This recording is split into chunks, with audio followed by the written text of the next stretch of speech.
All right. So, you know, there's been a lot of buzz about the future of Disney California Adventure. Mm. And frankly, it's got me a little worried. Oh, yeah. Yeah. And I know a lot of you listening are right there with me. You guys have sent in some articles that really get to the heart of it. What have you got?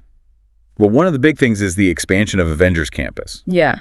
But then also the closure of the red car trolley. It's like all these big changes are making us wonder, what's really going on here? Well, you know what I find really interesting about all of this? What's that? Is the timing. You've got DCA, which was originally supposed to be, you know, this big love letter to California. Right, right. Like all the classic California stuff, you know, the Golden Gate Bridge and Cars Land and Grizzly Peak, like all these nods to what makes the state unique. Yeah. And now we're seeing this big shift, like Disney is just leaning so hard into these big IPs, like Marvel, you know, pushing DCA in a very different direction. Yeah. I mean, it's not even just a little lean. It's a whole marvelous leap. I mean, they're doubling the size of Avengers Campus. They're adding this crazy multiverse hopping dark ride called Avengers Infinity Defense, which, by the way, is supposed to have some crazy new tech that actually simulates jumping between dimensions. Yeah. Then there's the Stark Flight Lab. Oh, yeah, I read about that. Where you can experience what it's like to fly like Iron Man.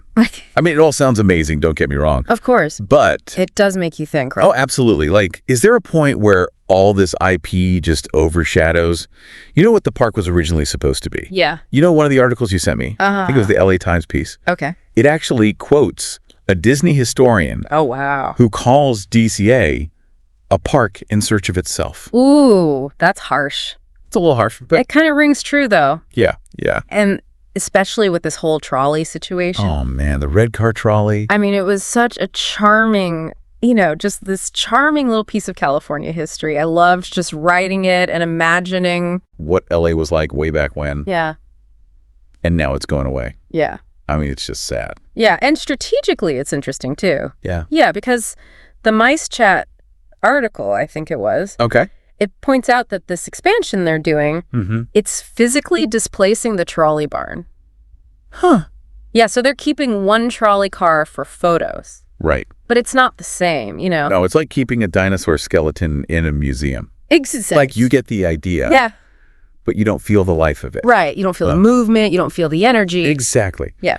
And that leads us to the big question. Okay. Is Disney California Adventure slowly turning into, well, Hollywood Studios 2.0? Ooh, interesting. Like a collection of all these IPs and less of that distinct California flavor. Right. I know some people are going to be super stoked about flying with Iron Man. Of course, yeah. But I can't help but feel I get it. A little nostalgic for what DCA was supposed to be. You're not alone. Really? Oh, yeah. The Disney fan community is super divided on this. Oh, I bet it's... There's a whole Reddit thread you sent where people are going back and forth. Some say, you know, it's just a natural progression. Like, these IPs can actually capture the spirit of innovation and excitement that California represents. Okay. Others are worried it's just going to become like a generic mishmash of franchises and lose that sense of place that made it special.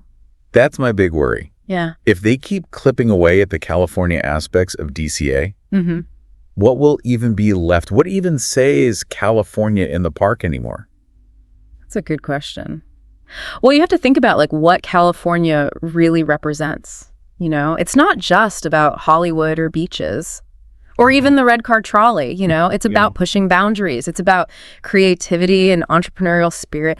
Those are intangible things. So are you saying like maybe those values can be reflected in IPs like Marvel and Pixar too? Yeah. I mean, Pixar is pretty groundbreaking in terms of animation and storytelling. And those movies are made right here in California. Exactly. And if you look at Disney's track record, they've actually been weaving IPs into their parks for a while now, even in places that were originally designed around different ideas. Oh, like Epcot. Yeah, Epcot's a great example. It used to be all about like future tech and world cultures. And now they've got Frozen Ever After in Norway. And Remy's Ratatouille Adventure in France. Right, and Guardians of the Galaxy, which is a super fun ride, but it doesn't exactly scream educational the way Epcot was once known for. Yeah, it's interesting. It makes you think, like, how do they find that balance? How much IP is too much?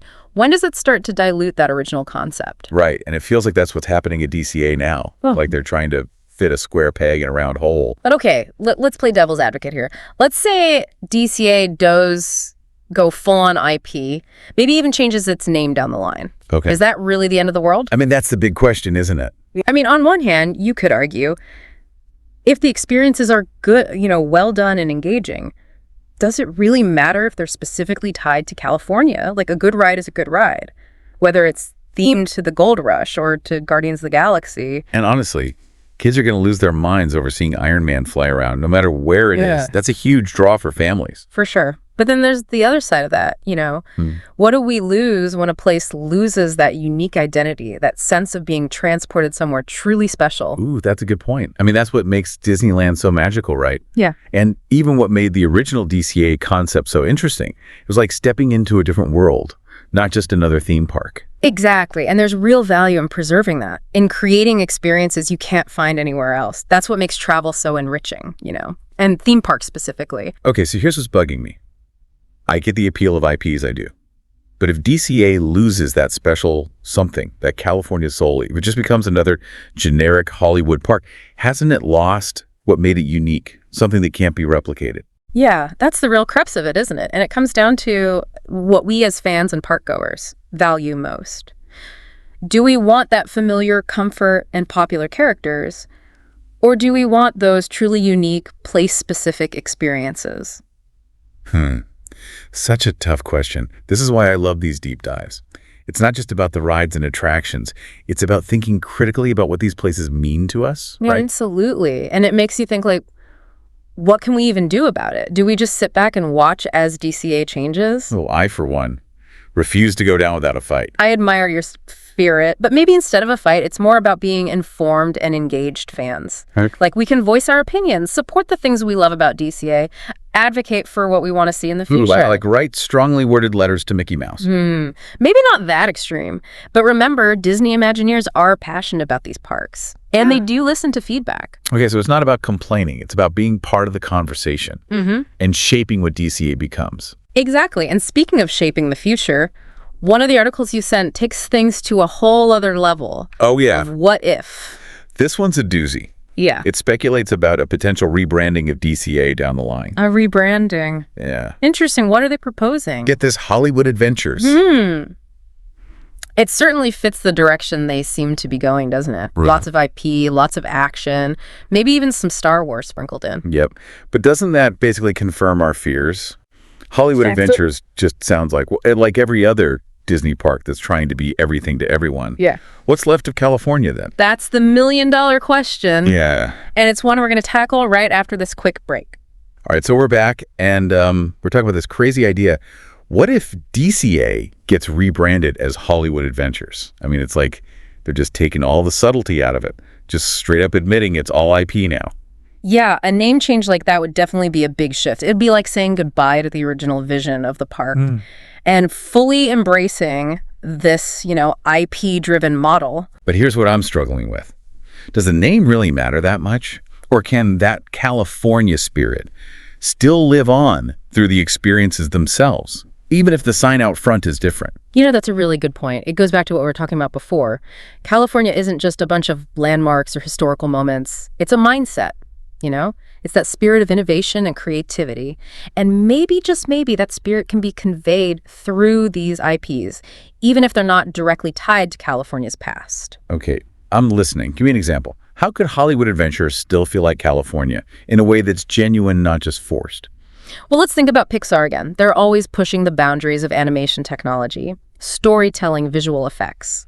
That drive to innovate, to create something new and exciting. That's a big part of California's DNA, don't you think? Absolutely. I mean, Pixar is basically synonymous with Silicon Valley in a lot of ways. They're both all about pushing limits and coming up with the next big thing. So yeah, I see what you're saying. Maybe Hollywood Adventures could be less about specific California landmarks and more about celebrating that spirit of creativity and risk-taking. Exactly. It could be a showcase for how those values show up in different IPs, from Marvel's superhero stories to Pixar's imaginative worlds. It wouldn't be about erasing California's history, but reinterpreting it for a new era, finding new ways to express that core identity. Wow, okay.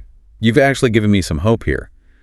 Maybe this rebranding, if it happens, doesn't have to be a total disaster. Maybe it could actually be a chance to show how California's spirit is still alive, even in these stories that seem kind of unrelated at first. Right, and that's what makes this whole conversation so interesting. It's not just about a name change or some new rides. It's about how a place evolves and what it means to hold on to an identity when the world is constantly changing. So I guess the big question is, what do you think the future holds for DCA?